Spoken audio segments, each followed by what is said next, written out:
Sige, kaya ko to. Sige. Barato mo eh. Kaya ko to. Kapas dito. Oh, switch pare ha.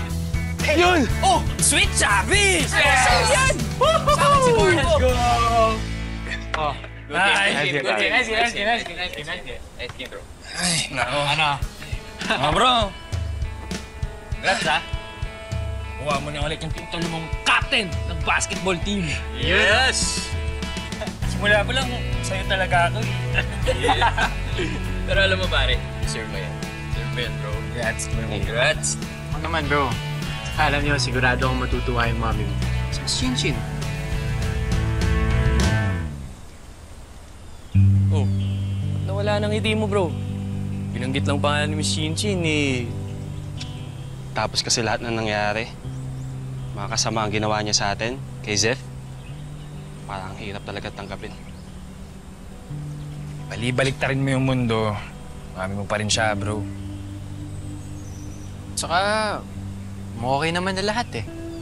Kung kayo nga ni Zef nagkaayos, eh, ba't hindi mo naman mapatawad yung sarili mong nanay? Tsaka, tingin ko naman, lahat naman tayo deserve mabigyan ng pagkakataon na magbago eh. Kahit si Miss Chinchin, deserve niyang mabigyan ng second chance.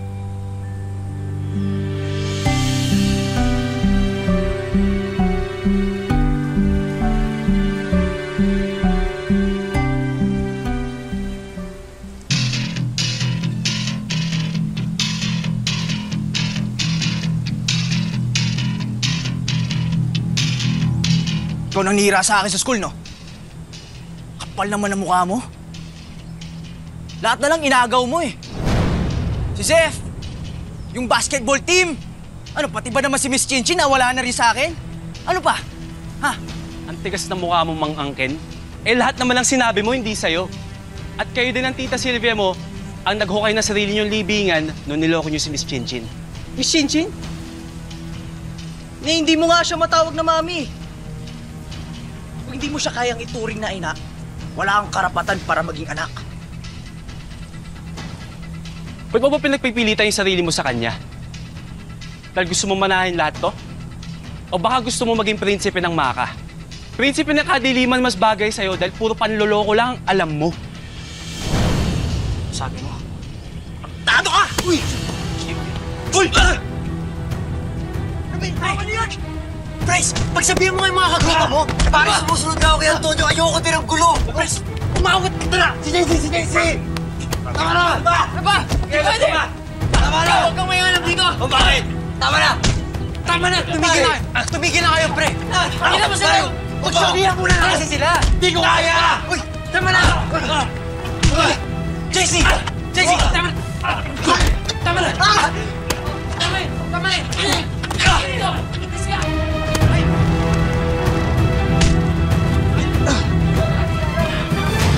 Sige!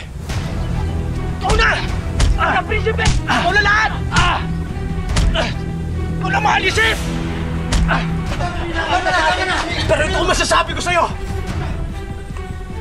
Pagtapos ka sa'yo, manghihiram ka ng mukha ng aso! Ano yan? Ano nangyayari? Ha? Diyos ko! Tama! Hoy! Tama na yan! Tama na yan! Ha? Ang lakas ng loob mo! Bakit mo sinaktan yung tunay kong anak? Sino ka, ha? Nagsisisi ako na tinuri kitang anak kahit sandali. Napakabarumbado mo. Wala kang kwentang tao. Umalis ka dito. Umalis ka sa harapan ko. Huwag na makita kahit kailan. Intindihan mo? Huwag na makita kahit kailan. Lumayas ka! Alis!